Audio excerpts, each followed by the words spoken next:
آیت نمبر 177 تک ہم نے کر لیا ہے. 178 سے سٹارٹ کرنا ہے. اور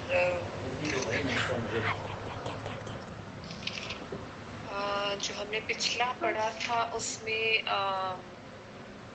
حلال اور حرام کے حوالے سے کچھ احکامات تھے کہ حلال اور طیب میں سے کھاؤ، اور جو اللہ نے رزق دیا اس پہ شکر ادا کرو، اور اللہ تعالیٰ نے مردار اور خون اور خنزیر کا گوشت جس پر اللہ کے علاوہ کسی کا نام پکارا گیا ہو اس کو حرام قرار دیا گیا ہے، لیکن اس میں استثنائی صورتحال ساتھ بتائی گئی تھی، اللہ یہ کہ وہ اللہ تعالیٰ کا باغی نہ ہو اور زیادتی کرنے والا، حد سے بڑھنے والا نہ ہو. ٹھیک ہے. پھر یہ فرمایا گیا کہ اللہ تعالیٰ جو ہیں وہ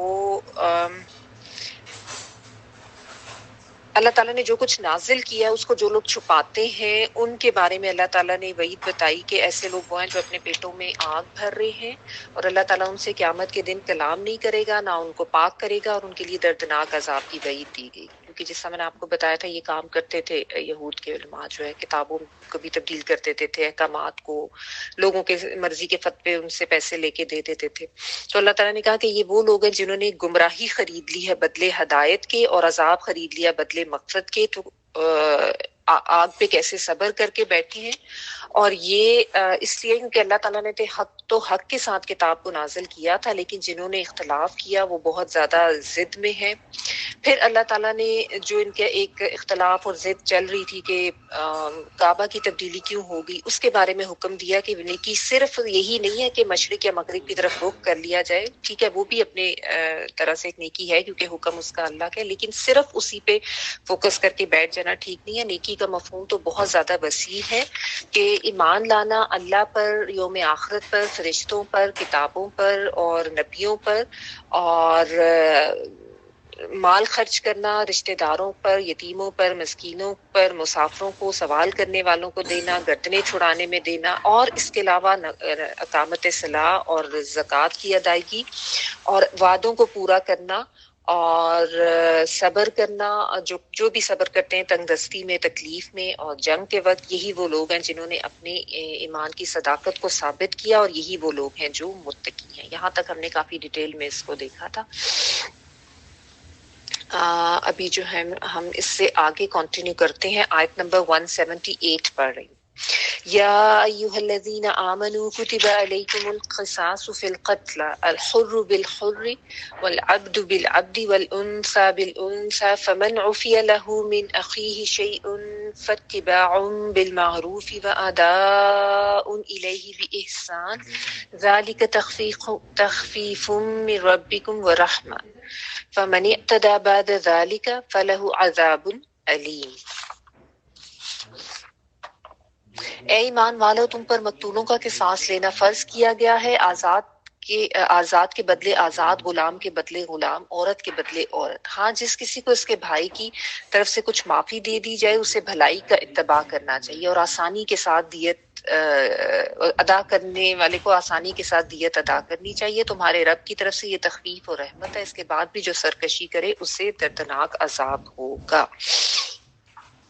یا ایھا الذین آمنو، اے لوگو جو ایمان لائے ہو. تو ایمان والے جو ہے وہ الرٹ ہو جائیں کہ اللہ تعالیٰ کیا فرما رہے ہیں. کتبہ، کتبہ جو ہے یہ لکھنے کے لیے آتا ہے، کتبہ پیش ہے پہلے حرف پہ، تو اس کا مطلب یہ کہ لکھ دیا گیا.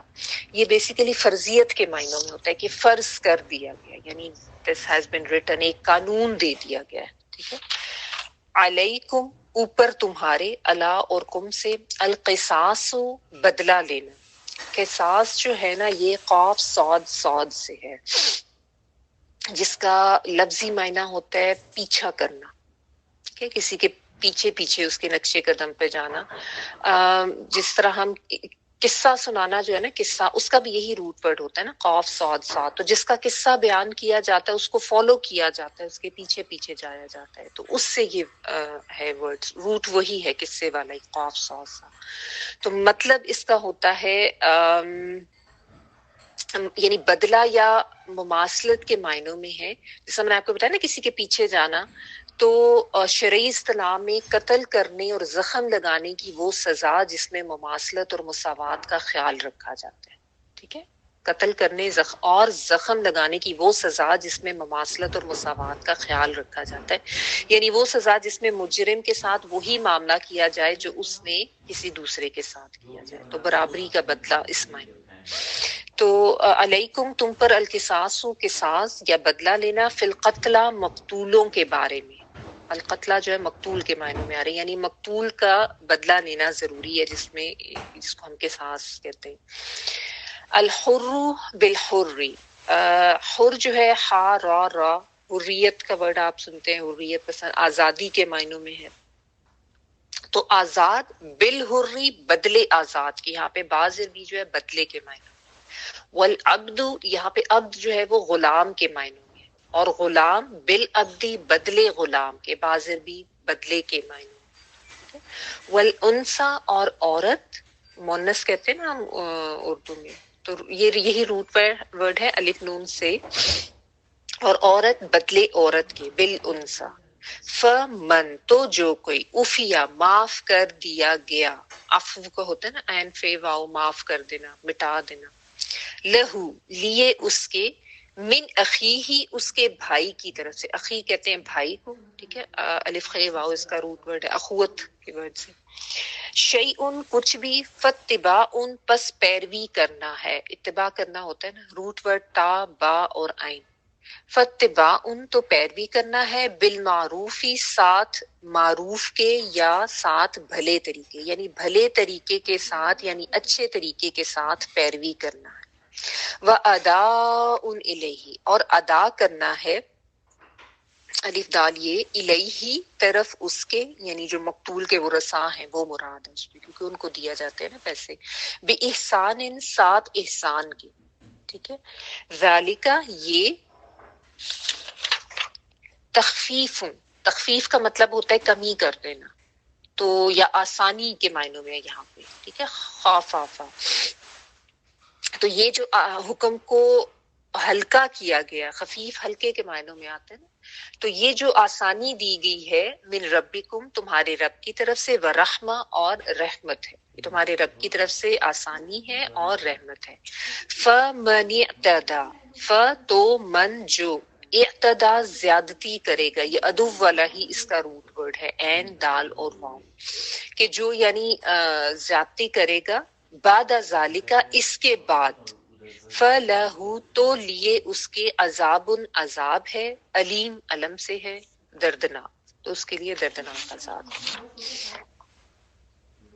اچھا، پچھلی آیت میں تو اللہ تعالیٰ نے نیکی کا ایک وسیع مفہوم جو ہے وہ بتا دیا کہ یہ کام ہے نیکی کے کرنے کے، اب جو ہے یہاں پہ آپ کہہ لیں کہ مزید جو جزویات ہیں وہ بیان کی جا رہی ہیں نیکی کے کاموں کی۔ اصل میں دیکھیں اسلامی معاشرہ جو ہے وہ تشکیل دیا جا رہا تھا مدینہ میں جا کے، تو کوئی قانون دیا جانا ضروری تھا نا، کہ جس کے تحت جو اصول ہے اور جو ضوابط اور جو قوانین ہیں وہ لاگو کیے جائیں لوگوں کے اوپر۔ اصول و ضوابط اس لیے لاگو کیے جانے ضروری تھے کیونکہ عرب کا جو معاشرہ ہے آپ کو پتہ ہے اس میں اتنی جاہلیت تھی اور اتنی لا قانونیت تھی کہ ظاہر کوئی قانون نہیں تھا، کوئی پکڑ نہیں تھی، جو بھی طاقتور ہوتا، جو بھی مالدار ہوتا، جو بھی سردار ہوتا، بس اس کی اجارہ داری ہوتی تھی، اور جس کا جو دل چاہتا اپنی مرضی سے بدلہ لوگوں سے لے لیتا تھا۔ قبائل کی آپس میں لڑائیاں سال ہر سال چلتی رہتی تھیں، کہ فرض کریں ایک قبیلے کے انسان نے اگر کسی دوسرے قبیلے کے انسان کو قتل کر دیا نا، تو اب اس کے بدلے وہ قبیلہ اس قبیلے کے بندے کو قتل کرے گا، پھر یہ والا ان کے قبیلے کو، اور وہ چلتے چلتے چلتے چلتے کئی لوگ اس میں جو ہیں قتل ہو جاتے تھے، اور کئی سال ان کی جو یہ دشمنی ہے وہ چلتی رہتی تھی، اور قتل و غارت چلتا رہتا تھا، اور معاملہ رکتا نہیں تھا۔ پھر اس میں بھی بہت قسم کی بے انصافیاں ہوتی تھی، اس طرح کی بے انصافیاں کہ جیسے اگر کوئی مالدار، کوئی سردار، کوئی بڑے سٹیٹس کا کوئی آدمی ہے، اس سے اگر کوئی قتل ہو جاتا تھا تو وہ اس کو قتل نہیں کیا جاتا تھا، وہ اپنا کو غلام دے دیتا تھا کہ میرے بدلے اس کو قتل کر دو، ٹھیک ہے نا۔ یا یہ بھی ہوتا تھا کہ جن کا بندہ کوئی قتل ہوتا تھا، اگر وہ قتل ہونے والا بندہ یعنی جو مقتول ہے وہ کوئی عام انسان نہیں ہوتا تھا، کوئی بڑا اسٹیٹس کا بندہ ہوتا تھا، تو وہ کہتے تھے کہ اور اگر قتل جو ہے وہ کسی عام آدمی نے کیا ہوتا تھا تو کہتے تھے کہ ہمارا تو بہت اہم شخص جو ہے وہ مارا گیا ہے، تو مارنے والا بھلے یہ عام سا بندہ ہے لیکن ہم اس کے بدلے تمہارا کوئی سردار ہی قتل کریں گے، تب ہی ہماری یعنی وہ جو بدلے کی آگ ہے وہ ٹھنڈی ہوگی، تبھی ہمارا بدلہ پورا ہوگا۔ یا پھر وہ کہتے تھے کہ ایک بندے پہ اکتفا نہیں ہوگا کیونکہ ہمارا تو بہت خاص بندہ تھا، سردار تھا، تو اب تمہارے زیادہ بندے جو ہیں وہ قتل کیے جائیں گے۔ اس طرح کے جو ہے نا ان کے بہت ہی عجیب و غریب قسم کے کانسیپٹس تھے، اور اس کے پیچھے بغیر سوچے سمجھے وہ اتنے اتنا قتل و غارت کر دیتے تھے۔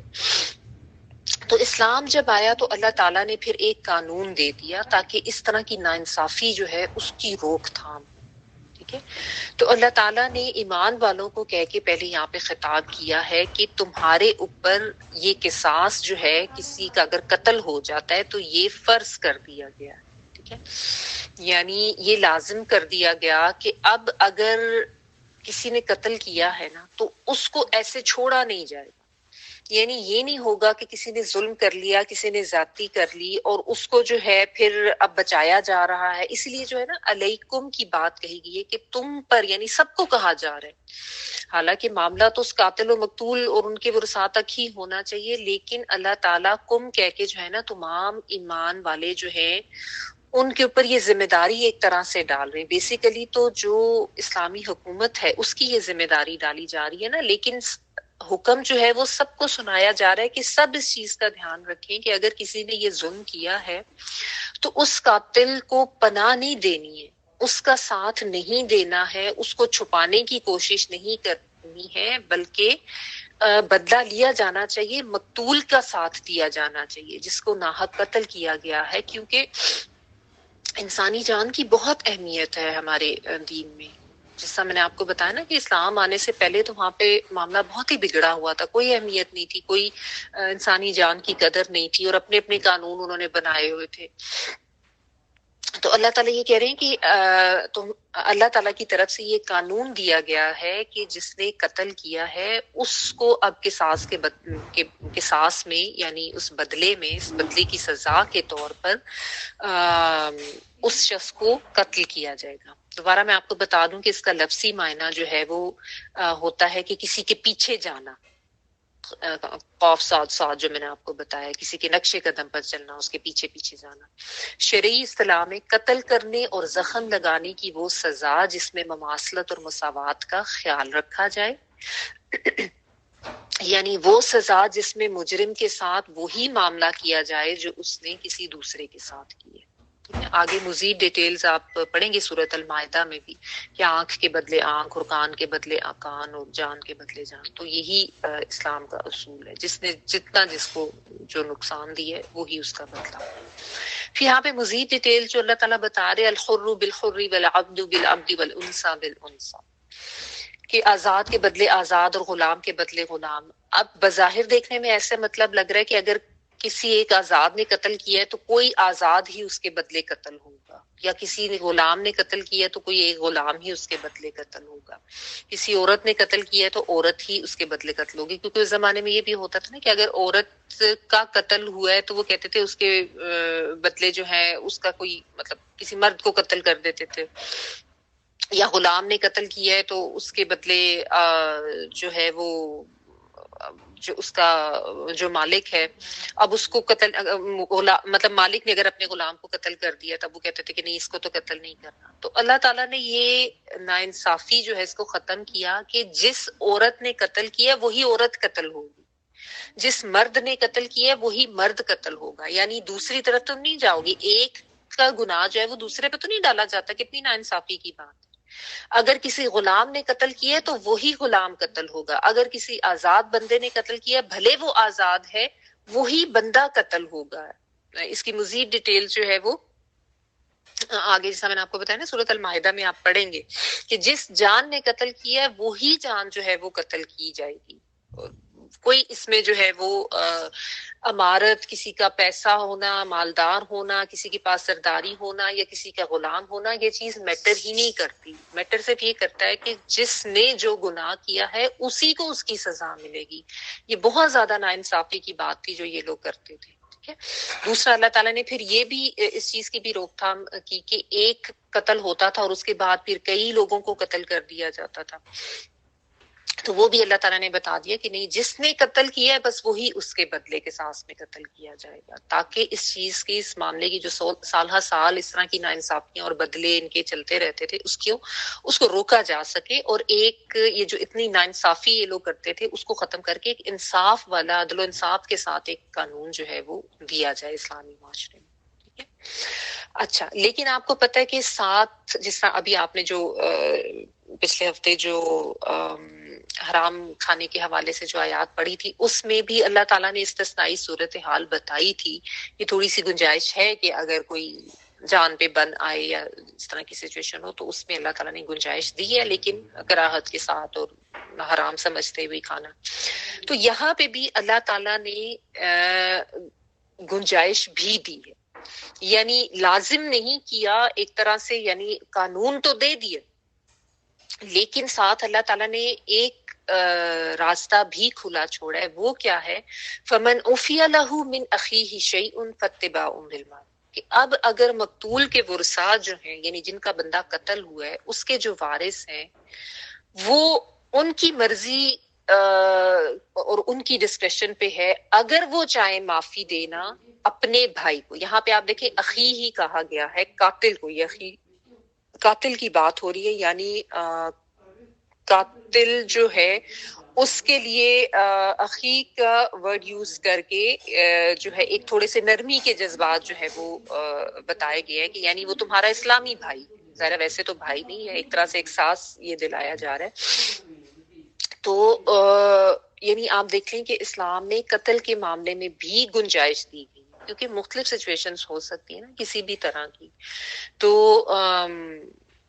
اس لیے اس چیز کو بھی بیچ میں مد نظر رکھا گیا ہے.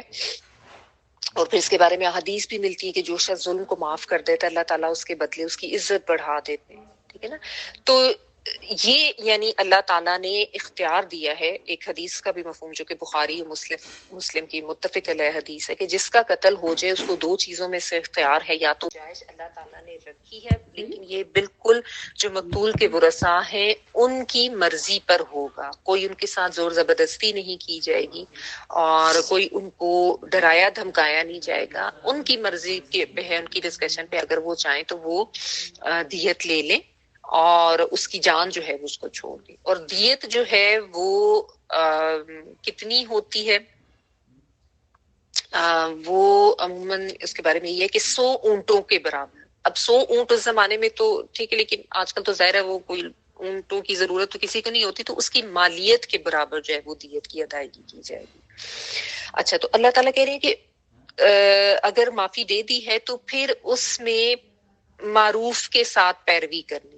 یعنی مقتول کے ورثاء جو ہے، معروف کا ورڈ کئی جگہ پہ قرآن پاک میں یوز ہوتا ہے، اچھا طریقہ، بھلا طریقہ، جس کو عقل، معاشرہ اور شریعت بھی صحیح سمجھے.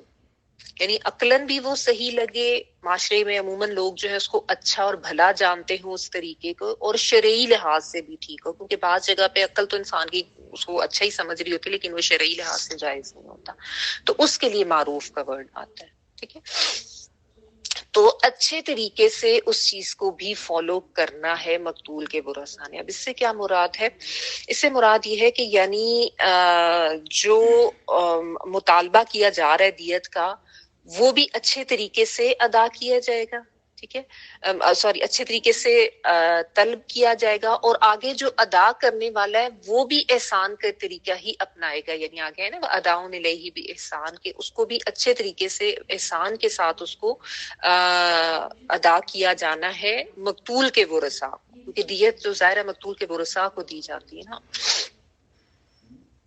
تو اس میں اب یہ دھیان رکھا جائے گا کہ یہ نہیں ہوگی کہ کمی بیشی کر دی جائے دیت میں، یا اس کو دینے میں جو ہے وہ بہت زیادہ ان کو تنگ کیا جائے کہ ایک پارٹی جو ہے وہ بہت زیادہ طاقتور ہے اور جو مقتول ہے وہ بہت زیادہ غریب ہے، تو اب ان کو تنگ کیا جا رہا ہے، نہیں دیا جا رہا یا ڈرایا دھمکایا جا رہا ہے. اس طریقے کا معاملہ نہیں ہوگا. اچھے بھلے طریقے سے ہی یہ معاملہ جو ہے وہ طے طے پایا جائے گا دونوں پارٹیز کی طرف سے، ٹھیک ہے. اور یہ بھی نہیں ہوگا کہ عام سا بندہ تھا تو اس کی دیت کم کر دی جائے اور کوئی خاص بندہ قتل ہوا تو اس کی دیت زیادہ ہوگی. یہ تو وہی عرب کے جاہلیت کے دور کی باتیں تھی نا. تو ایسا نہیں ہے.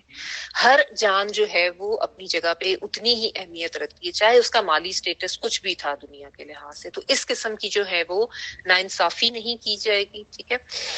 اور اللہ تعالیٰ نے یہ بھی کہا کہ یہ جو تمہیں ایک تخفیف دی گئی ہے نا، کہ یعنی ایک گنجائش جو چھوڑی گئی ہے کہ ضروری نہیں ہے کہ بس قتل ہی کرنا ہے، ایک گنجائش تمہیں جو دی گئی ہے یہ اصل میں تمہارے رب کی طرف سے ایک رحمت ہے، اگر تم اس کو سمجھو تو، ٹھیک ہے نا. پچھلی جو امتیں تھیں ان میں اس طرح کی تخفیف نہیں تھی، جس طرح یہ ہے کہ جو یہود ہیں ان میں قصاص ہی ہوتا تھا، دیت نہیں ہوتی تھی. قصاص یا معافی تھا، دیت نہیں تھی. اور نصارہ جو ہے ان میں صرف معافی کا کانسیپٹ تھا، قصاص کا حکم نہیں تھا اس طرح سے. تو اس لیے اللہ تعالیٰ نے امت مسلمہ کے لیے یہ رکھ دیا. اب یہ تین چیزیں یہاں پہ آ گئی ہیں، یا تو قصاص ہو جائے، جس نے قتل کیا ہے اسی کو قتل کیا جائے، سیدھا سیدھا معاملہ. اگر نہیں ہے تو اس میں یا تو پھر دیت لے لی جائے گی، یا پھر قصاص اور دیت دونوں کو چھوڑ کے بالکل معافی دے دیں گے. جو مقتول کے ورثاء ہیں کچھ بھی نہیں کریں گے، نہ دیت لیں گے نہ قصاص لیں گے، ویسے ہی وہ معاف کر دیں گے. اس کی بھی گنجائش رکھی گئی ہے. یہ ونس اگین بات وہ یہ کہ ورثاء کی جو مرضی ہے اس کے اوپر ڈیپینڈ کرتا ہے، ٹھیک ہے نا. تو اللہ تعالیٰ نے یعنی ایک قانون بھی دے دیا، لیکن اس کے ساتھ جو ایک اس میں تخفیف ہو سکتی تھی، جو کمی ہو سکتی تھی، وہ بھی اللہ تعالیٰ نے ساتھ بتا دی. اس کو بھی اس کی گنجائش بھی دے دی، اور ساتھ ہی اس کو اپنی طرف سے رحمت بھی کہا. یہ بھی اللہ تعالیٰ کی طرف سے رحمت ہے. پھر ساتھ اللہ تعالیٰ نے ایک اور بات اہم بتائی، فَمَنِ اعْتَدَىٰ بَعْدَ ذَلِكَ. اس کے بعد اب اگر کسی نے زیادتی کی تو اس کے لیے دردناک عذاب ہے، ٹھیک ہے. یعنی کیا زیادتی کی کہ فرض کرے جو مقتول کے ورثاء تھے، پہلے تو وہ راضی ہو گئے دیت لینے پر، اور دیت انہوں نے لے بھی دی. جو قاتل کے جو تھا قاتل، اس نے ادائیگی بھی کر دی دیت. اب اس کے بعد انہوں نے جو ہے بعد میں اس قاتل کو قتل بھی کروا دیا. تو یہ تو بہت زیادہ غلط ہو گیا نا، ہے نا. تو اللہ تعالیٰ نے دیکھیں ایمان والوں کے لیے پھر عذاب کی وعید بھی دے دی کہ بھلے مومن ہے لیکن اگر اس طرح کی زیادتی کر رہے ہیں، کسی بھی طرح کا اللہ تعالیٰ کے ساتھ، یعنی اللہ تعالیٰ نے جو قانون دیا ہے اس کے ساتھ مذاق کیا جا رہا ہے، تو جو غلط کیا جا رہا ہے اس کے لیے پھر عذاب ہے، ٹھیک ہے. تو یہ معاملہ بھی بھلے طریقے سے، بہت انصاف کے ساتھ اور صحیح طریقے سے طے پایا جانا چاہیے، ٹھیک ہے. کہ یہ بھی نہیں ہونا چاہیے کہ قاتل جو ہے وہ اب بعد میں جو ہے وہ دیت نہیں دے رہا یا پوری نہیں دے رہا، یا وہ پھر اب جو ہے وہ تھریٹ کر رہا ہے کسی طریقے سے، یا کسی اور طریقے سے اپنے بدلے لینے کی کوشش کر رہا ہے مقتول کے ورثاء سے. ایسا بھی نہیں ہونا چاہیے. اور مقتول کے جو ورثاء ہیں ان کی طرف سے بھی کوئی زیادتی نہیں ہونی چاہیے. تو یعنی اللہ تعالیٰ نے ایک قانون بھی دے دیا، اس میں جو کمی کی گنجائش نکل سکتی تھی یا جو یعنی تھوڑی سی تخفیف کی گنجائش ہو سکتی تھی اس کو بھی بتا دیا، اور اس کی ادائیگی میں جو معروف طریقہ ہے اس پہ بھی زور دے دیا. اور اگر بھلے طریقے سے دونوں پارٹیز یہ کام نہیں کرتی ہیں، کوئی ایک بھی زیادتی کرتا ہے، یعنی ایک دفعہ ڈیسیجن لے لیا اس کے بعد اب اس سے پھر رہے ہیں، تو پھر عذاب علیم جو ہے دردناک عذاب، اس کی وعید بھی اللہ تعالیٰ نے بتا دی، ٹھیک ہے نا. تو اب آپ دیکھیں کہ یہ اتنی اہم باتیں اس آیت میں. ایک تو قصاص، جس میں صاف یہ بتایا جا رہا ہے کہ یعنی ایک یہ حکم دیا جا رہا ہے کہ جو معاشرہ ہے وہ قاتل کو پناہ دینے والا نہیں ہونا چاہیے، اس کو بچانے والا نہیں ہونا چاہیے. معاشرے کے اوپر ایز اے معاشرے کی ذمہ داری آتی ہے. ایک اسلامی حکومت جو ہے بیسیکلی اس کی ذمہ داری یہ آتی ہے کہ وہ مجرم کا ساتھ نہ دے، اس کو پناہ نہ دے، اس سے کوئی ہمدردی نہ کی جائے، بلکہ اس کا بدلہ اس کو دیا جائے. اگر اس نے کسی کی جان لی ہے تو اس کی جان بھی لی جانی چاہیے. اور اس میں بھی پھر انصاف کا دھیان رکھا جائے گا. جس نے قتل کیا ہے وہی اس کے بدلے قتل ہوگا. جو عرب جاہلیت کا دور تھا وہ ویسی چیزیں ان سب کو ختم کر دیا. لیکن ساتھ اس میں ایک گنجائش بھی رکھی گئی دیت کی اور یا ٹوٹل معافی کی. اب آپ دیکھیں لوگ کتنا پروپیگنڈا کرتے ہیں نا، اسلام کی سزائیں تو بڑی سخت ہیں، اور اسلام میں کیوں یہ جان کے بدلے جان یا جو بھی چوری پہ ہاتھ کاٹنا، یہ تو بڑی سخت سزائیں ہیں، بڑی وحشیانہ سزائیں ہیں. یہ جو نام نہاد لبرلز جو ہیں جو اس طرح کی باتیں کرتے ہیں، آپ اگر دیکھیں تو کتنی زیادہ حکمت ہے ان سزاؤں میں. اور ظاہر اللہ تعالیٰ سے بڑھ کے حکیم تو کوئی نہیں ہے نا. اللہ تعالیٰ نے سزا بھی بتائی ہے، پھر اس میں جو گنجائش نکل سکتی تھی وہ گنجائش بھی بتا دی ہے. تو پھر اس قسم کی بحثیں کرنا، آج بھی ایسے آپ دیکھیں کچھ ملک ہیں جس میں ڈیتھ پینلٹی جو ہے وہ نہیں ہے، اس کو غلط سمجھا جاتا ہے. وہ کہتے ہیں کہ نہیں، بھلے کسی نے قتل کیا بھی ہے تو ڈیتھ پینلٹی کو وہ بڑا غلط سمجھتے ہیں اور بڑا ظلم سمجھتے ہیں. حالانکہ آپ دیکھیے اس طریقے سے تو قاتل کو رعایت دینے والی بات ہے نا، اور پھر اس طریقے سے تو اتنا بڑا ایک جرم اس کا سد پاب نہیں ہوگا. ٹھیک ہے. اور دوسری طرف جو یہ ناانصافی ہوتی ہے معاشروں میں کہ جس نے قتل کر دی ہے، بالخصوص اگر وہ کوئی بڑا کوئی اثر و رسوخ والا بندہ ہوگا تو اس کو بچانے کی پوری کوشش کی جائے گی، اور جس طریقے سے بھی جو اس کا ساتھ دیا جاتا ہے وہ کیا جائے گا. ٹھیک ہے. تو دونوں ہی چیزیں غلط ہیں. اللہ تعالیٰ نے ایک بہت زیادہ بیلنسڈ قانون دے دیا، اور اس میں جو گنجائش تھی وہ بھی بتا دی. اب اس میں شاید یہ سوال بھی ہے کسی کے ذہن میں آئے کہ شروع میں تو کتبہ کے الفاظ کہہ کے فرض کیا گیا ہے قصاص، لیکن اس کے بعد پھر دیت اور عفو کہہ کے رخصت بھی بتا دی گئی ہے، تو ایسا کیوں ہے؟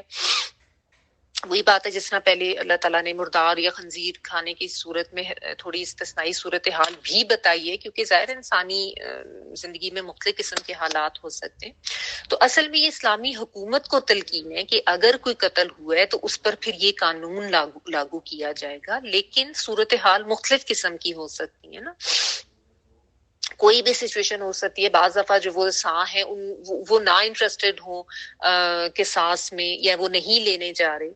یا دیت کی حکمت یہ بھی ہے کہ اگر بہت زیادہ مقتول کے ورثاء غریب ہیں اور وہ راضی ہو جائے اس پہ کہ بھئی اب جانے والا تو چلا گیا ہے، تو اس کے بدلے اگر اتنی اماؤنٹ مل جائے جس سے ان کی جو ہے وہ مالی مدد ان کو ہوتی نظر آ رہی ہے اور وہ اس پہ اگری کر جائیں تو اس کی گنجائش رکھی گئی. ٹھیک ہے. لیکن حق یہ صرف ورثاء کا ہی ہے کہ وہ دیت میں سے، قصاص میں سے یا معافی میں سے کس چیز کو چنتے ہیں. آئیدر مطلب اینی آف دیز تھری، یہ تین چیزیں بتا دی گئی. ٹھیک ہے. زبردستی وغیرہ نہیں کی جائے گی. بعض دفعہ کوئی یہ بھی سچویشن ہو سکتی ہے کہ بعض دفعہ جو مقتول کے ورثاء ہیں پتہ چلے کہ انہیں کی مرضی سے ہی قتل کرایا گیا تھا. ٹھیک ہے نا. تو اب جو قاتل ہے یا اس کو مجبور کر کے وہ کروایا گیا تھا، تو اس لیے اب ظاہر ہے اللہ تعالیٰ سے بڑھ کے حکیم کوئی نہیں ہے. اور اللہ تعالیٰ نے جو باتیں بتائی ہیں ان میں جو حکمتیں اگر انسان کے دماغ کو نہ سمجھ میں آئیں تو اس کا مطلب یہ نہیں کہ انسان اللہ تعالیٰ کی حکمت اور اللہ تعالیٰ کے فیصلوں کو چیلنج کرنا شروع کر دے. یہ کیا اسلام میں اس طرح کی باتیں کیوں ہیں، ایسا کیوں ہے، ویسا کیوں ہے. یا شاید آپ کو بھی یہ ذہن میں آ رہا ہو کہ نہیں قصاص ہی ہونا چاہیے تھا، دیت کیوں رکھی ہے اللہ تعالیٰ نے، معافی کیوں رکھی ہے. تو بات وہ یہ ہے کہ اللہ تعالیٰ کے فیصلوں کی جو حکمت ہے اسی کو ہم نے سمجھنا ہے، اور اگر نہیں سمجھ آ رہی تو اپنی عقل کو دیکھ لیں کہ شاید اسی میں ہی کمی ہے. اللہ تعالیٰ کے فیصلوں کو چیلنج نہیں کرنا یا اس چیز پہ اعتراض کرنے کی ضرورت نہیں. ٹھیک ہے. اور جو اللہ تعالیٰ نے بات بتائی ہے وہی بہترین ہے انسان کی بھلائی کے لیے، اور اسی میں انسانوں کا فائدہ ہے. اس لیے آگے دیکھیں جو اگلی آیت ہے اس میں اللہ تعالیٰ کہہ رہے ہیں وَلَكُمْ فِي الْقِصَاصِ حَيَاةٌ يَا أُولِي الْأَلْبَابِ لَعَلَّكُمْ تَتَّقُونَ. قصاص میں تمہارے لیے زندگی ہے اے عقل مندو، تاکہ تم بچ جاؤ، تاکہ تم تقوی اختیار کر لو. اور لکم لیے تمہارے، فی القصاصی قصاص میں، حیات، حیات جو ہے زندگی کے لیے آتا ہے، یا حی زندگی کے لیے، یا جو ہے وہ اے کے معنوں میں، اور اولل الباب یہ اولو اور اولی یہ جو ہے یہ والا، والے اس معنوں میں آتا ہے. ٹھیک ہے. اور الباب جو ہے نا یہ لب سے ہے، لام با اس کا روٹ ورڈ ہے. لب جو ہے اس کا لغوی معنی ہوتا ہے خالص، جس میں کوئی آمیزش نہ ہو. تو الباب جو ہے اس سے عقل مند لوگ مراد ہیں، یعنی کسی چیز کا خالص ترین حصہ جو کہ بہت خاص ہوتا ہے. عقل بھی تو خاص ہوتی ہے نا. ایک تو اولو الالباب جو ہے وہ عقل والے، اے تو یا اولو الالباب اے عقل والو. ٹھیک ہے. تو لب جو ہے وہ عقل کے لیے پھر استعمال ہوتا ہے یہ ورڈ جو ہے. لَعَلَّكُمْ تاکہ تم تتقون تم بچ جاؤ، تم تقوی والے ہو جاؤ، تم متقی بن جاؤ. واو قاف اور یہ اس کا روٹ ورڈ ہے. شروع میں تے جو ہے وہ تم کے معنوں میں ہے، ٹھیک ہے، اور باقی تقوی اور واو نون پلورل کا. اچھا، یہاں پہ اللہ تعالیٰ نے یہ اب ایک بتا دیا کہ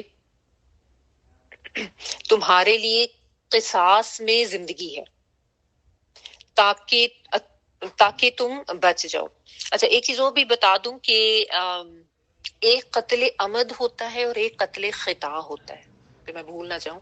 قتل عمد ہوتا ہے جو عمدن کیا جاتا ہے، عمدن ہوتا ہے یعنی جان بوجھ کر، اور ایک قتل خطا ہوتا ہے جو غلطی سے ہو جاتا ہے، یعنی کسی کی نیت نہیں تھی وہ کرنے کی اور وہ اس طرح سے ہو جاتا. عمدن قتل تو آپ کو پتہ ہے، یعنی پلان کر کے باقاعدہ وہ اسی نیت سے وہ کیا گیا تھا.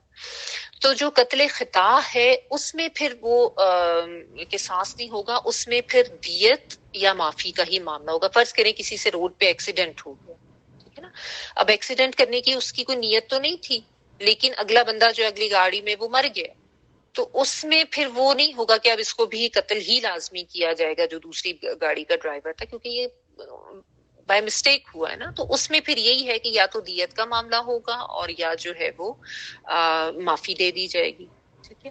تو یہ بھی اس میں سمجھنے کی ضرورت ہے کہ قتل عمد جو ہے اس میں وہ ہے قصاص کا معاملہ جو ہے کہ وہ نیتن قتل کیا گیا ہے، ارادتن عمدن قتل. عمد کا ورڈ تو پتہ ہے نا، عین سے ہے عمد، عین میم دال، الف سے نہیں ہوگا، ٹھیک ہے. تو یہ اس صورتحال میں اگر کسی سے غلطی، بعض دفعہ ایسے بھی ہوتے نا، کوئی ڈاکٹر ہے اس سے کوئی ایسی کوئی کوتاہی ہو گئی، مریض جو ہے وہ مر گیا، یا بعض دفعہ گھروں میں کوئی ایسی چیز، فرض کریں کوئی ایسا ایکسیڈنٹ ہو گیا، جیسے ہم بعض دفعہ سنتے ہیں کہ جی وہ کوئی گن یا اپنی جو پسٹل ہے اس کو صاف کر رہے تھے تو گولی چل گئی، تو ایسی اب کوئی خطاب وغیرہ ہوگی ہے تو اس میں پھر وہ چیز نہیں ہے، اس طرح کی بھی سختی نہیں ہے، یہ بھی دھیان دیں. اچھا، اس میں پھر آگے وہ ایک کفارہ بھی آ جاتا ہے قاتل کے، وہ پھر ہم آگے جب ڈیٹیلز آئیں گی تو پڑھیں گے، ابھی زیادہ اس کو کنفیوژن نہیں بناتے. آگے دیکھیں تو اللہ تعالیٰ یہ کہہ رہے ہیں کہ قصاص میں تمہارے لیے زندگی ہے، وَلَكُمْ فِي الْقِصَاصِ حَيَاةٌ يَا أُولِي الْأَلْبَابِ. اب یہ بڑی عجیب سی بات لگتی ہے کہ قصاص کا مطلب تو یہ ہو رہا ہے قتل کے معاملے میں کہ قتل ہی کیا جائے گا اس بندے کو، تو اس میں تو بظاہر موت نظر آ رہی ہے، لیکن اللہ تعالیٰ اس کو زندگی کہہ رہے ہیں. تو یہ تو عجیب سی بات ہو رہی ہے. اصل میں یہ بہت ہی فصیح و بلیغ اور حکیمانہ بات ہے، جس کے یعنی اگر اس کو انسان سمجھے نا، یعنی اس کو تھوڑی اس کی ڈیپتھ میں جائیں تو سمجھ آتی ہے کہ قصاص کو اللہ تعالیٰ زندگی کیوں کہہ رہے ہیں.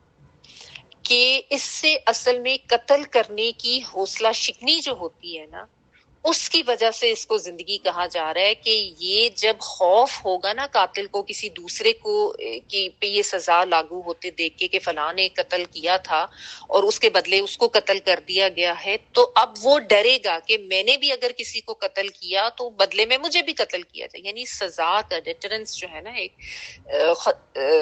جب انسان کو یہ تھریٹ ہو، یہ خوف ہو کہ میں بھی پکڑا جاؤں گا اور مجھے بھی اس کے بدلے قتل کیا جائے گا، تو پھر وہ خود ہی رکے گا. اب جب وہ رکے گا تو یہ دونوں زندگیاں بچ گئی نا پھر، اور قتل و غارت اور یہ اس قسم کا فساد جو ہے یہ زمین میں ہونے سے رک جائے گا، بچ جائے گا، ٹھیک ہے نا. تو یہ جو خوف ہے اس قاتل کو جب قتل و خون ریزی سے باز رکھتا ہے نا، تو یہی چیز ہے جس کو اللہ تعالیٰ نے کہا ہے کہ قصاص میں تو زندگی ہے،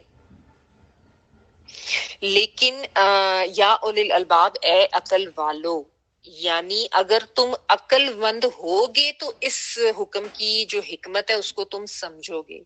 عقل مندی یہی ہے کہ قاتل کو پکڑو اور اس کو مار دو، ٹھیک ہے نا. اللہ یہ کہ جو بھی اللہ تعالیٰ نے تحقیق رکھی ہے وہ ایک اور چیز ہے، ٹھیک ہے. جیسا میں نے آپ کو بتایا نا کہ وہ عرب میں جو ایک سلسلہ تھا کہ ایک پکڑا جاتا، مارا جاتا، ایک کو قتل کیا جاتا، تو بس وہ نسل در نسل ان کی دشمنیاں چلتی رہتی ہیں، اور وہ قتل و غارت، خون ریزی ان کی چلتی رہتی تھی. کوئی قانون تھا ہی نہیں، کئی کئی سال لوگ مارے جاتے تھے. تو اللہ تعالیٰ نے یہ قانون دے کر ایک بہت بڑی اصلاح کی تھی معاشرے کی، اور یہ صرف اس زمانے میں نہیں ہے، آج بھی یہی ہے، ٹھیک ہے نا. تو اللہ تعالیٰ نے بیسیکلی اس طریقے سے روک تھام کی، انسانی زندگی جو ہے اس کی جو تکریم ہے، اس کی جو حرمت ہے وہ بھی بتائی گئی، اور اس کی جو اہمیت ہے وہ بھی واضح کی گئی لوگوں کے اوپر. پر کہ ایسے نہیں ہے کہ ایک کے بدلے مسلسل اب وہ قتل کیے جا رہے ہیں. اور دوسرا یہ کہ جب ایک قانون ہوگا، ایک حکومت ہوگی، اور واقعی یہ پھر جو بات ہے نا بالقصاص حیات یا اولو الالباب، یہ بات بھی تبھی ہوگی جب یہ قانون صحیح طریقے سے نافذ ہوگا. جس طرح ہمارے ہاں ناانصافیاں ہوتی ہیں، امیر جو ہے ان کو بچا لیا جاتا ہے، جو بھی معاشرے کے باثر یا اثر و رسوخ والے جو لوگ ہوتے ہیں، طاقتور ہوتے ہیں، وہ تو آرام سے قانون کی گرفت سے نکل جاتے ہیں نا. تو اس میں تو پھر ظاہر ہے پھر وہ حیات والی بات نہیں ہے. اس میں تو اگر قاتل کو پناہ دی جا رہی ہے تو پورے معاشرے کے لیے مزید ایک تھریٹ جو ہے وہ رکھا جا رہا ہے سنبھال کے، یا آگے وہ مزید اس کو ایک شے دی جا رہی ہے کہ وہ جو بھی کر لے وہ قانون سے بالا تر ہے اور وہ قتل کرتا جائے اور اس کے اوپر کوئی پکڑ نہیں ہے. تو پھر تو یہ سلسلہ چلتا رہے گا. لیکن اگر تم اس اصول کو لاگو کرو گی تو پھر اس صورت میں جو ہے یہ تمہارے لیے زندگی کا بھی باعث ہے. یعنی جو قاتل ہے وہ پھر ایک سے دوسرے کو بھی پھر وہ یہ خوف آئے گا کہ فلاں جو ہے اس کو کے لیے قصاص لیا گیا تو مجھے بھی مارا جا سکتا. تو پھر اس طریقے سے وہ خود ہی رکے گا دوسروں کو دیکھ کے. جب اس طریقے کیونکہ کہا یہی جاتا ہے نا اسلامی سزائیں تو بڑی وحشیانہ ہے، بڑی سخت ہیں. لیکن آپ سعودی عرب میں دیکھیں نا، جب یہ سزائیں دی جاتی ہیں، ہاتھ کاٹے جاتے ہیں اور گردنیں اڑائی جاتی ہیں جو جس نے قتل کیا ہوتا ہے، تو وہاں پہ پھر کرائم ریٹ بھی سب سے زیادہ کم ہے. اور یہ تو بہت کامنلی نون چیز ہے. تو باقی جتنے بھی اسلامی ملک ہیں سب میں اسلامی سزائیں ہونی چاہیے، لیکن انفارچونیٹلی نہیں ان کو لاگو کیا جاتا. جب بھی اس طرح کی کوئی بات کی جاتی ہے تو فوراً جو ہیومن رائٹس والے ہیں، جو نام نہاد جن کو کوئی پتہ نہیں ہوتا دین کا، جنہوں نے کچھ نہیں پڑھا ہوتا قرآن اور اس کی سزاؤں کے متعلق، وہ کھڑے ہو جاتے ہیں اور باتیں کرنا شروع کر دیتے ہیں. یہ کیا بات ہے، اسلام میں ایسی سزا کیوں ہے، یہ نہیں ہونا چاہیے، وہ نہیں ہونا چاہیے. آپ دیکھیں اسلام میں ساتھ ساتھ گنجائش دی گئی ہے جو بھی ہے، جس طریقے سے بھی نکل سکتی ہے. لیکن جو اللہ تعالیٰ نے ایک قانون دیا، آخر اس کے پیچھے کوئی تو وزڈم ہے نا، کوئی تو حکمت ہے، کوئی انسان کا اپنا فائدہ ہے، انسانی معاشرے کے لیے وہ چیز فائدہ مند ہے. تو اللہ تعالیٰ نے بتائیے نا، اس چیز پہ فوکس نہیں کرتے لوگ. ٹھیک ہے. اچھا، تو یہ چیز یاد رکھنی چاہیے کہ اگر اللہ تعالیٰ ایسا قانون نہیں دے تو پھر تو انسانی جان بہت ہی بیکار، بہت ہی یعنی ارزاں سی ہو جائے. جو جیسا کہ آج کل ہمارے معاشروں میں ہے، انسانی جان کی کوئی قیمت ہے ہی نہیں. بالکل ہی سب سے زیادہ بے بکت اور بے قیمت چیز جو ہے وہ شاید انسانی جان ہی ہوگی. باقی تو ہر چیزیں مہنگی ہوگی، انسانی جان جو ہے وہ سب سے زیادہ بے بکت ہو کے رہے گی. اسی لیے نا، کیونکہ کوئی اسلامی قوانین نہیں ہے، کوئی اسلامک سزائیں نہیں ہیں، کوئی عدل و انصاف نہیں ہے. تو پھر یہی حال ہونا ہے نا معاشرے کا، جو آج ہمارے معاشرے کا ہو چکا ہو. اور اللہ تعالیٰ نے اس کو عقل والا کہہ کے، یعنی عقل مندی یہ ہے کہ یہ اس طریقے کی سزا دی جائے. ایک جس نے کیا ہے اسی کو قتل کر دو، تاکہ یہ بھی معاملہ نہ ہو کہ وہ پھر وہ جو نسل در نسل اور سال ہر سال چیزیں چل رہی ہیں، اور کسی کے ساتھ ناانصافی بھی نہ ہو کہ قتل کسی ایک نے کیا ہے وہ اپنے بدلے کسی دوسرے کو پیش کر دے گا. نہیں، جس نے قتل کیا، جس نے سزا کی ہے، وہ جس نے غلط کام کیا اسی کو سزا ملنی چاہیے. ٹھیک ہے. پھر ساتھ اللہ تعالیٰ نے یہ بھی بتا دیا کہ تاکہ تم بچ جاؤ. یعنی بچ جاؤ سے کیا مراد ہے کہ تم اللہ تعالیٰ کی نافرمانی کرنے سے بچ جاؤ، گناہ کرنے سے بچ جاؤ. اور پھر جب یہ اس طرح کا ایک خوف ہوگا تو پھر ظاہر ہے اللہ تعالیٰ کا تقوی انسان کے دل میں آئے گا نا، کہ اس کی تو بڑی سخت سزا بتائی گئی ہے. تو یہ ہے بچ جانا. یعنی یہ تمہارے لیے اس میں فائدہ ہے کہ تم اللہ تعالیٰ کے احکامات کی پیروی کرو اور اللہ تعالیٰ کا خوف رکھو، اور پھر گناہوں سے بچ جاؤ اور غلط کاموں سے بچ جاؤ. تو اگر تم اس پہ عمل کرو گے تو اس میں تمہارے لیے یہ فائدے ہیں. ٹھیک ہے نا. اچھا، پھر اس میں کچھ ایک تو پوائنٹس بھی آ جاتے ہیں کہ ایک تو یہ کہ جو دیت جو ہے اس کی ادائیگی جو ہے وہ جو پیٹرنل سائیڈ ہے اس کو کی جاتی ہے. ٹھیک ہے نا. اور کرنے والے بھی جو ہیں، یعنی اگر قاتل ہے تو یا تو وہی کر رہا ہے، تو یا اس کی جو پیٹرنل سائیڈ ہے ان میں سے کوئی ہیلپ آؤٹ کر سکتے ہیں دیت کی ادائیگی میں. ٹھیک ہے. اچھا، پھر مقتول کے ورثاء میں سے اگر کوئی ایک بھی معاف کر دے تو پھر وہ معاملہ ختم ہو جائے گا. ٹھیک ہے. تو اس کا طریقہ یہ ہوتا ہے کہ آپس میں اچھے طریقے سے بیٹھ کے اس چیز کو ڈیسائیڈ کر کے پھر فائنل وہ کیا جاتا ہے. اچھا، پھر یہ بھی ہے کہ اس کے بارے میں علماء یہ بھی کہتے ہیں کہ قصاص کو پینڈنگ بھی کیا جا سکتا ہے. یعنی فرض کریں اگر کوئی حاملہ ہے جس نے قتل کیا تو پھر وہ حمل تک وضع حمل تک اس کو ویٹ کیا جائے گا، کیونکہ اس بچے کا قصور تو نہیں ہے، جان بوجھ کے اس عورت نے کیا، فرض کریں اپنے شوہر کو قتل کر دیا. اب اس کی سزا جو ہے اس کے لیے تھوڑا سا ویٹ کیا جا سکتا ہے کہ وہ جو یعنی اس کی ڈیلیوری وغیرہ ہو جائے. تو اسلام میں جو ہے یعنی ہر طرح کی گنجائش رکھی گئی ہے. اور پھر یہ بھی ہے کہ مجنون اگر کوئی ہے، کوئی مطلب جو اپنے عقل ہوش و حواس میں نہیں ہے، اس کے اوپر یہ سزائیں نہیں آتی ہیں، اسلامک سزائیں جو ہیں یہ بھی چیز ہے. تو اس چیز کو بھی اگر انسان ذہن میں رکھے نا تو پھر سمجھ آتی ہے کہ اسلامی سزائیں جو ہیں وہ بہت زیادہ حکیمانہ بھی ہیں اور بہت زیادہ منصفانہ بھی ہیں. کوئی اس میں کوئی کسی کے ساتھ ذاتی نہیں ہوتی، کوئی کسی کے ساتھ جو ہے وہ کوئی ایسا غلط نہیں کیا جاتا. تو نہ ہی یہ ہے کہ بہت وحشیانہ ہے، اس میں انسانوں کے فائدے. اللہ تعالیٰ خالق ہے، اللہ تعالیٰ کو پتہ ہے کہ میں نے انسان کو پیدا کیا، یہ کس قسم کے کام کرے گا، کس قسم کی غلطیاں کرے گا، تو اس کو روکنے کا کیا طریقہ ہو سکتا ہے. ٹھیک ہے، تو بہرحال یہ اللہ تعالیٰ نے ایک قانون بتا دیا. اچھا، پھر آگے دیکھیں، کتب علیکم اذا حضر احدکم الموت ان ترک خیر الوصیۃ للوالدین والاقربین بالمعروف حقا علی المتقین. تم پر فرض کر دیا گیا ہے کہ جب تم میں سے کوئی مرنے لگے اور مال چھوڑ جاتا ہو تو اپنے ماں باپ اور قرابتداروں کے لیے اچھائی کے ساتھ وصیت کر جائے. پرہیزگاروں پر یہ حق ہے اور ثابت ہے. کتبہ ونس اگین وہی بات، کاف تا با لکھا گیا ہے، یعنی فرض کر دیا گیا ہے، بتا دیا گیا ہے، قانون دے دیا گیا ہے. علیکم تم پر، اذا جب، حضر حاضر ہو. کون حاضر ہو؟ احدکم کسی ایک کو تم میں سے. احد ایک کے لیے، واحد کے لیے، کم تم سب میں، یعنی تم سب میں سے کسی ایک کو اس کے ساتھ کیا معاملہ ہو جائے؟ الموت، موت کا معاملہ ہو جائے. تو پھر کیا کرنا ہے؟ ان اگر ترکا چھوڑ دے وہ، یا ترکا جو یہ ترک کے معنوں میں، اس میں کوئی تم نہیں ہے، یہی روٹ ورڈ ہے ترکا، یعنی اس نے چھوڑا. کیا چھوڑا؟ خیر. خیر جو ہے یہاں پہ مال کے لیے آ رہا ہے کہ اگر اس نے کوئی مال چھوڑا ہے، کوئی بھی مطلب خیر، اچھی بھلی مرغوب چیز، تو الوصیت وصیت کرنا ہے. واو صاد، اور یہ وصیت جو ہے وہ تاکیدی حکم کے لیے آتا ہے. ٹھیک ہے، کیا ہے؟ للوالدینی، لیے والدین کے، یعنی اس نے والدین کے لیے وصیت کرنی ہے. اور والاقربین، اور اقربا کے لیے. قافرہ با سے قرب ہوتا ہے نا، قربت ہونا، نزدیک ہونا، تو اس سے اقربا. اور اقربا سے مراد آپ کو پتہ ہے قرابت دار، رشتہ دار، کہ اس نے وصیت کرنی ہے والدین کے لیے، رشتہ داروں کے لیے، بالمعروفی، ساتھ بھلے طریقے کے، معروف کے. ٹھیک ہے، عرف کا ورڈ ہوتا ہے نا، عین را اور فا، اور بیسیکلی عرف جو ہے وہ جان پہچان کے لیے آتا ہے. تو معروف کا جس طرح میں نے ابھی آپ کو بتایا کہ بھلا طریقہ، صحیح طریقہ، جس کو عقل، شریعت، معاشرہ سب صحیح جانے. اچھا، حقاً حق ہے، یعنی ایک حق بتایا گیا ہے، سچی بات ہے، ثابت شدہ بات ہے. علی المتقین، اوپر متقیوں کے. ٹھیک ہے، یعنی جو اللہ کا تقوی اختیار کرے ان پر یہ حق ہے. تقوی کی بات آ گئی یہاں پہ بھی، پہلے بھی تقوی کی بات. آپ دیکھیں بار بار اللہ تعالیٰ جو ہے نا وہ تقوی کو ضرور منشن کرتے ہیں.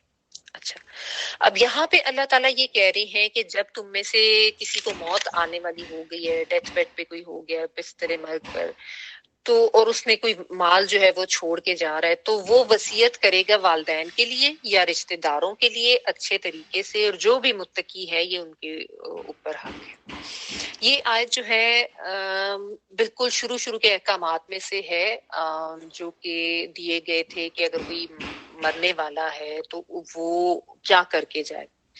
لیکن یہ آیت جو ہے بعد میں منسوخ ہو گئی، اور اس کی جو ناسخ آیت ہے وہ آپ سورۃ النساء میں پڑھیں گے، کیونکہ بعد میں اللہ تعالیٰ نے ایک مکمل قانون وراثت دے دیا جس میں اللہ تعالیٰ نے تمام جو ورثاء ہیں ان کے حصے بتا دیے، اور اب وہی قانون جو ہے وہ ویلڈ ہے. اگر آپ کو یاد ہو شروع میں نے آپ کو جب ناسخ و منسوخ کا کانسیپٹ بتایا تھا تو اس میں نے آپ کو کیٹیگریز بتائی تھی کہ کچھ آیات ایسی ہیں جن کی تلاوت تو ہوتی ہے لیکن اب وہ منسوخ ہو چکی ہیں، اور ان کی بعد کی جو ناسخ آیات ہیں انہی کے حکم کو لیا جاتا ہے. ٹھیک ہے، اور یہ ایک مطلب اسٹیبلشڈ قانون ہے جس کے بارے میں سب کو پتہ ہے کہ اللہ تعالیٰ نے قانون وراثت دے دیا تھا بعد میں، لیکن ابتدائی طور پر جو احکامات تھے ان میں اسی طرح ہوتا تھا کہ ایک کوئی حکم ابتدائی طور پر آتا تھا، مختلف معاملات میں اس طرح کی چیزیں ہمیں ملتی ہیں۔ تو ابتدائی طور پر یہی حکم آیا کہ تم میں سے اگر کوئی مرنے والا ہے، اس کو پتہ چل گیا اس کو اپنی موت نظر آ رہی ہے، اور اگر وہ کوئی مال چھوڑ جائے تو وہ وصیت کر جائے اپنے والدین کے لیے بھی اور رشتہ داروں کے لیے بھی، یعنی وصیت مال کی صورت میں بھی ہو سکتی ہے، اور وصیت اولاد کے لحاظ سے بھی ہو سکتی ہے، کسی بھی کام کے لحاظ سے بھی ہو سکتی ہے، جو بھی کوئی انسان کوئی حکم دینا چاہ رہا ہے نا، تاکیدی حکم کہ بھئی یہ کر لینا میرے بعد، تو اس کے لیے وصیت کا ورڈ آتا ہے یہاں پہ، جو ہے وہ بیسیکلی ترک خیر ان کے بارے میں بات ہو رہی۔ تو اس میں آپ جو بیک گراؤنڈ ہے نا اس کو آپ سمجھ لیں تو پھر آپ کو سمجھ آ جائے گا کہ اللہ تعالیٰ نے جس چیز کی روک تھام کی تھی کہ عرب کے معاشرے میں یہ ہوتا تھا کہ اگر کوئی مر جاتا تھا نا تو ظاہر ہے کوئی قانون وغیرہ تو تھا نہیں، کوئی ایسی چیز تو تھی نہیں جس کو وہ فالو کرتے تھے، اور عموماً یہ ہوتا تھا کہ جو بیٹا ہوتا تھا اس کے نام سارا مال کر دیا جاتا تھا، بیوی کو بھی محروم کر دیتے، والدین کو بھی محروم کر دیتے، یعنی عورتوں کی تو ویسے ہی کوئی اہمیت ان کے لیے نہیں ہوتی تھی، اور یا یہ ہوتا تھا کہ مرضی ہوتی تھی اپنے کسی دوست کے نام یا اپنے کسی بھائی، اس کو دے جاتے تھے مال اپنا، باقیوں کو محروم کر دیتے تھے، اس طرح کے بھی معاملات ہوتے تھے۔ یا پھر یہ بھی ہوتا تھا کہ بس جو کوئی مر گیا ہے تو باقی جو رشتہ دار ہوتے تھے ان کی کوشش یہ ہوتی تھی کہ بس مال جو ہے اس کا ہڑپ کریں، اور جو اس کے بچے ہیں ان کو بھی محروم کر دیں، ان کی بھی حق تلفی ہو جائے اور بیویوں کو بھی۔ تو اسلام نے پھر آ کے ہر چیز کو جو ہے اس کے اوپر پابندیاں لگائیں اور اس کے اوپر قوانین دیے کہ یہ چیزیں جو ہے اس طریقے سے ڈیسائیڈ ہوں گی، ٹھیک ہے نا۔ تو اس چیز کے لیے اللہ تعالیٰ نے یہ حکم دیا کہ جو بھی مرنے والا ہے، شروع میں یہی حکم تھا کہ وہ وصیت کر جائے، اس میں ضروری ہے کہ وہ والدین کے لیے بھی کرے، وہ اقربین کے لیے بھی کرے، یہ نہیں ہو سکتا کہ اس میں والدین کو محروم کر دے، یا جو اپنے رشتہ دار ہیں، بیوی ہیں، بچے ہیں، بہن بھائی ہیں، ان کو کچھ نہ دے۔ آج کل بھی آپ دیکھیں یہ ہوتے ہیں نا اس طرح کے معاملات، گوروں میں آپ سنتے ہوں گے کہ اپنی ساری جو پراپرٹی ہے وہ اپنے کتے کے نام کر دی، دیکھی ہوں گی آپ نے شاید، اس طرح کی ویڈیوز اکثر آتی ہیں، اور اپنی اولاد بھی ہے، اپنے بہن بھائی بھی ہیں، ان کو محروم کر دیتے ہیں، کیونکہ ان لوگوں کے اس طرح سے کانسیپٹس ہی نہیں ہے، نہ تو آپس میں ریلیشنز کو یہ اتنی زیادہ کوئی امپورٹنس دیتے ہیں۔ اور ہمارے معاشروں میں بھی اس طرح سے ہوتا ہے، بڑے بڑے نیک پارسا لوگ، عبادت گزار لوگ جب وصیت کرتے ہیں تو اس میں پتہ چلتا ہے میں نے تو جی فلاں بیٹے کو آنکھ کر دیا ہے، یا فلاں بیٹی کو آنکھ کر دیا ہے۔ آنکھ کرنے کا مطلب آپ نے لفظ سنا ہوگا نا، بڑا کامنلی، ہمارے سے کوئی تعلق نہیں ہے، یہ انتہائی غلط ہے، اور یہ ہو ہی نہیں سکتا، یعنی اگر کوئی کر بھی رہا ہے تو وہ غلط کر رہا ہے، اور اس کی کوئی شرعی حیثیت ہی نہیں ہے۔ اگر کوئی یہ کہتا ہے نا کہ میں اپنے فلاں بیٹے کو آنکھ کر رہا ہوں اور باقیوں کو دے کے جا رہا ہوں اپنی جو پراپرٹی ہے، تو ایسا وہ کر ہی نہیں سکتا، اور اگر اس نے کیا بھی ہے تو وہ ایپلیکیبل ہی نہیں ہے شرعی لحاظ سے۔ کیوں؟ آگے جب آپ سورۃ النساء پڑھیں گے تو آپ کو پتہ چلے گا، اللہ تعالیٰ نے سب کے حصے جو ہیں وہ ڈیسائیڈ کر دیے ہیں، جتنے بھی جو لیگل ایئرز ہوتے ہیں، جو یعنی جو قانونی ورثاء جو ہوتے ہیں، بیٹے کا حصہ جو ہے وہ اللہ تعالیٰ نے ڈبل رکھا ہے بیٹی کے نسبت، اور اس کے علاوہ اگر والدین ہیں تو ان کے بھی حصے بتا دیے ہیں، بہن بھائی ہیں تو ان کے بھی حصے بتا دیے ہیں، ایک بیٹا ایک بیٹی ہے تو کیسے ڈیسائیڈ ہوگا، دو بیٹیاں ایک بیٹا ہے تو کیسے ڈیسائیڈ ہوگا، جو بھی سچویشنز ہوتی ہیں اس کے مطابق قانون وراثت ایک پورا ایک اتنا، یعنی اتنا ایک اتنی بڑی شاخ ہے جس کے اوپر لوگ 3 ایئرس کے کورسز کرتے ہیں، ٹھیک ہے نا۔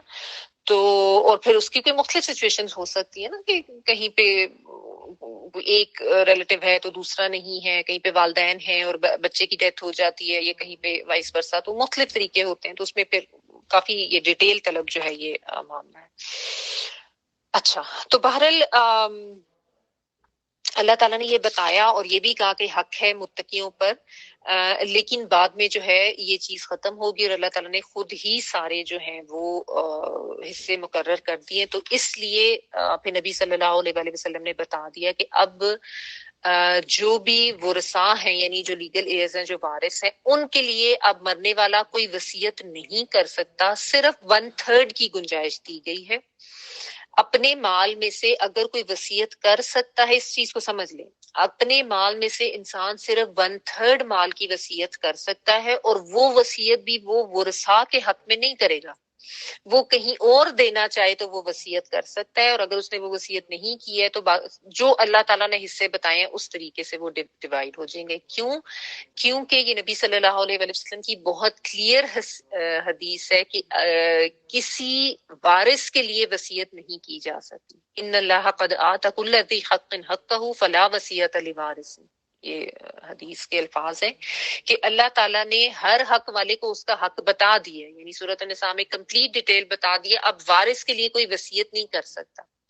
نہ تو کوئی یہ کہہ سکتا ہے کہ میں نے فلاں کو آنکھ کر دیا ہے، نہ کوئی یہ کہہ سکتا ہے کہ میں سارا جو مال ہے وہ اپنی ایک اس کے حوالے کر کے جا رہا ہوں، بیوی کو سے محروم رکھ رہا ہوں، یا سارا کچھ بیوی کو دے رہا ہوں، اولاد کو نہیں دے رہا، یا والدین کو نہیں دے رہا کیونکہ ان سے میں ناراض ہوں۔ ایسا کوئی کام کوئی کر ہی نہیں سکتا، کیونکہ اللہ تعالیٰ نے یہ قانون کسی کے ہاتھ میں چھوڑا ہی نہیں ہے۔ اللہ تعالیٰ نے اس کے اوپر خود احکامات اب دے دیے ہیں، بالکل فائنل، بہت کلیئر آیات ہیں سورۃ النساء میں جو اللہ تعالیٰ نے قانون وراثت دی ہے، ٹھیک ہے نا۔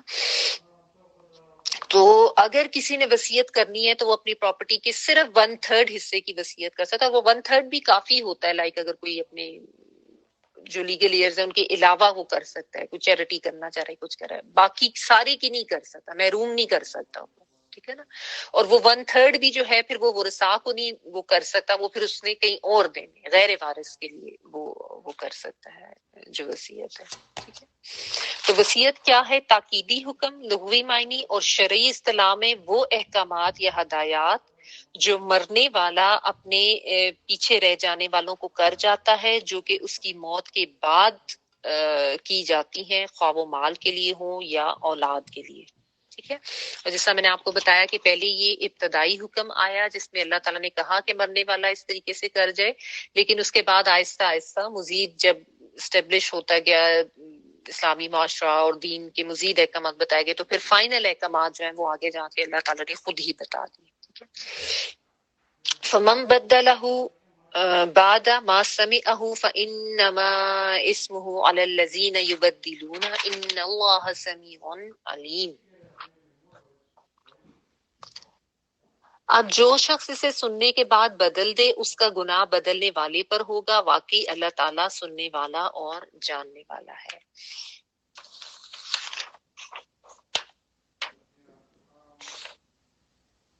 فمن تو جو کوئی بدلہ بدل دے گا اس کو، بعد ما جو سمعہ اس نے سنا، اس کو سماعت جو ہے سننے کے لیے آتا ہے نا، سین میم آئے، فانما تو بے شک اسم کہتے ہیں گناہ کو، ٹھیک ہے نا۔ گناہ اس کا الذین اوپر ان لوگوں کے یبدلونہ جو بدل دیتے ہیں اس کو، ان اللہ بے شک اللہ تعالی سمیع بہت سننے والا ہے، فعیلون کے وزن پہ، علیم بہت علم رکھنے والا ہے، یہ بھی فعیلون کے وزن پر یعنی بہت زیادہ جاننے والا ہے۔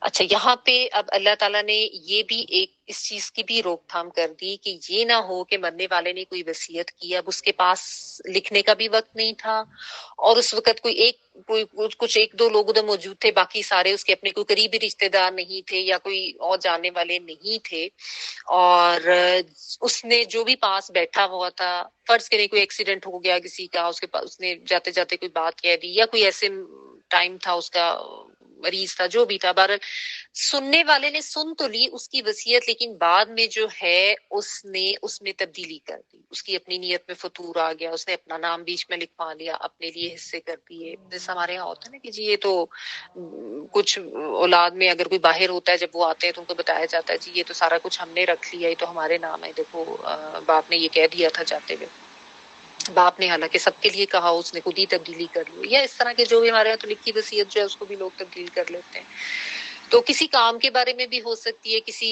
چیز کے حوالے سے بھی ہوتی ہے۔ بہرحال اللہ تعالیٰ نے اس سے منع کر دیا ہے کہ اگر کوئی اس کو جس نے سنا، اس نے سننے کے بعد اس میں تبدیلی کر دی تو اس کا گناہ پھر اسی کے اوپر ہے، یعنی باقی لوگ جو ہے ظاہر ہے وہ تو اس میں گنہگار نہیں ہوں گے، جس نے تبدیلی کی ہے وہی اس کے اوپر اس کی ذمہ داری جاتی ہے. اور اللہ تعالیٰ جو ہے وہ بہت زیادہ سننے والے بھی ہیں، بہت زیادہ جاننے والے بھی ہیں. اللہ تعالیٰ نے اپنی یہ دو صفات یہاں پہ کیوں بتا دی کہ اگلے لوگ جو ہے ان کو وارن کر دیا جائے کہ تم یہ مت سمجھو کہ اس وقت وہاں پہ صرف تم ہی موجود تھے تو تم اب جو ہے وہ اس چیز کو جو ہے وہ بدل دو گے تو تمہاری کو پکڑ نہیں ہے، یا تمہیں کسی نے دیکھا نہیں، یا اس بندے کی جو وصیت تھی وہ شاید تمہارے علاوہ کسی نے سنی نہیں. اللہ تعالیٰ کی ذات ہر طرف موجود ہے، اور اللہ تعالیٰ کو ہر چیز کا علم، وہ سمیع بھی ہے، وہ علیم بھی ہے. جو کچھ اس نے کہا اس بندے نے وہ اللہ تعالیٰ نے بھی سن لیا، اللہ تعالیٰ نے کے بھی علم میں آ گیا. تو یہ مت سمجھو کہ تم اس کو چینج کر کے تمہارے اوپر کوئی گناہ نہیں آئے گا یا تم بچ جاؤ گے. تو یہ بیسیکلی وارن کیا جاتا ہے. اور مفسرین یہ کہتے ہیں کہ اگر آپ اس کو اس 1/3 کے حوالے سے لے لیں جتنے کی گنجائش رکھی گئی ہے کہ اگر کوئی وصیت کرنا چاہتا ہے تو وہ 1/3 کی کر سکتا ہے، تو اس کے حوالے سے آپ اس کو لے لیں. یا ورنہ جس طرح میں نے آپ کو بتایا کہ یہ جو ابتدائی احکامات ہیں ان کے حوالے سے. بہرحال اللہ تعالیٰ نے اس چیز کی روک تھام کی کہ کوئی جو سن رہا ہے وہ بہت زیادہ پھر آنیسٹی سے کام لے گا، وہ اس کو تبدیل نہیں کر دے گا.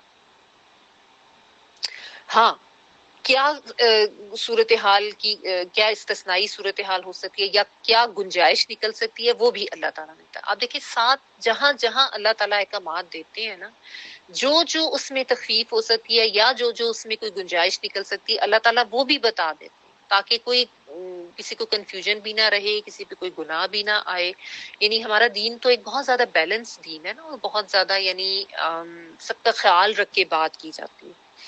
تو آگے دیکھیں اللہ تعالیٰ کہہ رہے ہیں فمن خاف من موس جنفا او اثما فاصلح بینہم فلا اثم علیہ ان اللہ غفور رحیم. ہاں، جو شخص وصیت کرنے والے کی جانبداری یا گناہ کی وصیت کر دینے سے ڈرے پس وہ ان میں آپس میں اصلاح کرا دے تو اس پر گناہ نہیں. اللہ تعالیٰ بخشنے والا ہے اور مہربان ہے. تو من جو کوئی خوف کرے، ٹھیک ہے، یعنی کوئی اندیشہ آئے، کوئی خیال ہو، من موسن وصیت کرنے والے سے. موسن جو ہے اس سے مراد ہے وہ شخص جو مر رہا تھا اور اس نے وصیت کی، وصیت کرنے والا فاعل کے معنی میں، ٹھیک ہے، باء صاد. یہ جنفن یہ روٹ ورڈ ہے، جیم نون اور فے. اس کا مطلب ہوتا ہے کسی ایک طرف جھکاؤ ہونا، ٹھیک ہے. تو یعنی طرفداری، یعنی ایک طرف جھکاؤ کا. او یا اسمن گناہ کا، کوئی بھی گناہ، کوئی بھی غلط کام. تو اصلاح کرا دے بینہم ان کے درمیان. فلا تو نہیں اسم علیہ کوئی گناہ اس پر، علیہ یعنی اس شخص پر جو کہ یہ اصلاح کر رہے ہیں. ان اللہ غفور رحیم، بے شک اللہ تعالیٰ بہت زیادہ بخشنے والے ہیں اور بہت زیادہ رحم کرنے والے ہیں. یہاں پہ اللہ تعالیٰ نے ایک جو گنجائش تھی وہ بتا دی کہ ویسے تو اگر کوئی کسی کی بتائی ہوئی جو وصیت اس میں تبدیلی کرتا ہے تو اس کے اوپر گناہ ہے، ٹھیک ہے. لیکن اگر سننے والے کو کسی کی حق تلفی کا گمان ہو رہا تھا کہ اس طرح کی وصیت سے تو فلاں کی حق تلفی ہوگی، یعنی مرنے والے نے جو ہے وہ یہ کہہ دیا کہ میں نے تو فلاں کو آگ کر دیا، یا وہ کہہ رہا ہے میں تو سارا مال جو ہے وہ اب چیریٹی کر جاؤں گا، میں نے ورثاء کو کچھ نہیں دینا، اور یا کوئی بھی ایسے گناہ کے کام کے بارے میں وہ کہہ کے گیا ہے، کوئی بھی ایسا غلط کام وہ کہنا چاہ رہا تھا. کہ بعض دفعہ ایسے بھی ہوتا ہے نا کہ کوئی یہ کام مطلب فلاں جگہ پہ یہ میرا مال جو ہے وہ دے دیا جو، اور وہ ٹھیک نہیں تھا وہاں پہ دینا. بعض دفعہ ایسے بھی ہوتا تھا نا پرانے زمانوں میں، بزرگ جو ہوتے تھے وہ مرتے ہوئے کہتے تھے جی اس کی شادی اس سے کر دینا، پوتی کی شادی فلاں سے کر دینا، اندر ہی رشتہ داری. اب وہ بچی یا وہ بچہ جو ہے وہ راضی نہیں ہو رہا اس کو کرنے پہ، تو ظاہر ہے اس کی تبدیلی کر دی جائے گی. بھلے سننے والے نے سنا تھا کہ ہاں اس نے یہ کہا تھا، لیکن اس میں کسی کی مرضی یا اس کی جان یا اس کو تو ظاہر ہے اس کی زندگی کو تو نہیں داؤ پہ لگایا جائے گا نا. تو اس طرح کی تبدیلی کی جا سکتی ہے. اور اگر کسی نے یہ کہا جی میں تو فلاں کو آگ کر دیا، تو آگ تو کوئی کر ہی نہیں سکتا، وہ تو کوئی معاملہ کوئی ایسی پاسبلٹی ہی نہیں ہے کسی کو آگ کرنے کی. یا یہ کوئی بھی غلط قسم کی بات کر جائے تو اس طرح کی اگر کوئی تبدیلی کر رہا ہے کیونکہ اس کو یہ خوف ہو رہا تھا کہ اس نے کسی کی طرفداری کی ہے اور کسی کی طرفداری کرنے کی وجہ سے کسی کی حق تلفی ہو رہی ہے یا کوئی گناہ کا یا کوئی کوتاہی کا یا کوئی بھی ایسا غلط جو ہے وہ معاملہ ہو رہا ہے، تو اس کی اگر وہ سننے والا جو ہے وہ اصلاح کر دے اور بتا دے تو کوئی گناہ نہیں ہے۔ بلکہ اس کے بارے میں آپ آگے بھی پڑھیں گے، جب ڈیٹیل میں آپ یہ پڑھیں گے نا کہ اللہ تعالیٰ نے خود بتایا کہ اگر کوئی مرنے والا غلط وصیت کر کے گیا ہے تو اس میں پھر اصلاح کرا دو۔ اس میں یہ ہے کہ جو مر گیا ہے اور جو اس طرح کا غلط کام کر کے گیا ہے نا، اس کے لیے بھی پھر شاید وہ بخشش کا سامان ہو جائے، ٹھیک ہے نا۔ یعنی اس عمل سے ممکن ہے کہ اللہ تعالیٰ وہ جو مر گیا ہے، جو غلط وصیت کر کے یا کسی غلط کام کی وصیت کر کے یا ناجائز کسی کے ساتھ کے کر کے گیا اور اپنے ذمہ وہ گناہ لے کے گیا ہے، تو اللہ تعالیٰ وہ ہے کہ اس کی بھی مغفرت کر دے، اس کے لیے بھی سزا میں کمی ہو جائے، اس کو بھی بچا جائے۔ اللہ تعالیٰ تو غفور الرحیم ہے نا۔ تو یہ اب جو ہے اللہ تعالیٰ نے یہاں پہ احکامات دیے جن کو آپ دیکھیں کہ ہمارے یہاں تو بہت ہی اس کی دھجیاں اڑا دی جاتی ہیں نا، یعنی اتنے عبادت گزار لوگ ہوتے ہیں، اتنے زیادہ نمازی بھی، تہجد گزار بھی، ویسے بڑے نیک، لیکن وہ جب یہ وراثت کی تقسیم ہوتی ہے تو اس میں ایسے اللہ کے قانون کی دھجیاں اڑائی جاتی ہیں اور اس طریقے سے سب کچھ اٹھا کے ایک طرف ڈال دیا جاتا ہے۔ کوئی یہ کہتا ہے جی ہم نے بیٹی کو بڑا جہیز دے دیا تھا تو بس اب اس کو وراثت میں حصہ نہیں دینا۔ کوئی یہ کہتا ہے جی وہ فلاں بیٹا جو اس نے تو ہمارے ساتھ اچھا نہیں کیا تو اس کو تو ہم کچھ نہیں دے رہے، باقیوں کو دیا جائے۔ تو یہ سب باتیں وہی بات ہے کہ اپنے دین کی سے نابلد ہونا، فہم نہ رکھنا، دین کا سمجھ نہ رکھنا، کبھی پڑھا ہی نہیں، کبھی دیکھا ہی نہیں کہ اللہ تعالیٰ نے کیا احکامات، ٹھیک ہے۔ تو بہت زیادہ تفصیل میں احکامات دیے گئے ہیں، آگے آپ پڑھیں گے ان کو جو وراثت کے حوالے سے ہیں۔ اس میں پھر اللہ تعالیٰ نے یہ بھی بتایا کہ سب سے پہلے جو اس کا مال ہے اس میں سے اس کی تجہیز و تکفین کے پیسے لے کے اس کو، اگر کوئی قرض ہے سب سے پہلے یہ بھی، ہاں اس میں بار بار ریپیٹ ہوتی ہے یہ بات وہاں پہ کہ اس کا قرض ادا کیا جائے اگر میت کے ذمہ کوئی قرض ہے نا، اور اگر اس نے 1/3 تک کی کوئی وصیت کی ہے تو اس کو ادا کیا جائے، اور اگر اس کے پاس کوئی امانت تھی اس کو بھی ادا کیا جائے، اور اس کے بعد پھر جو مال ہے وہ اس کی تقسیم اللہ کے قانون وراثت کے مطابق ہوگی، ٹھیک ہے۔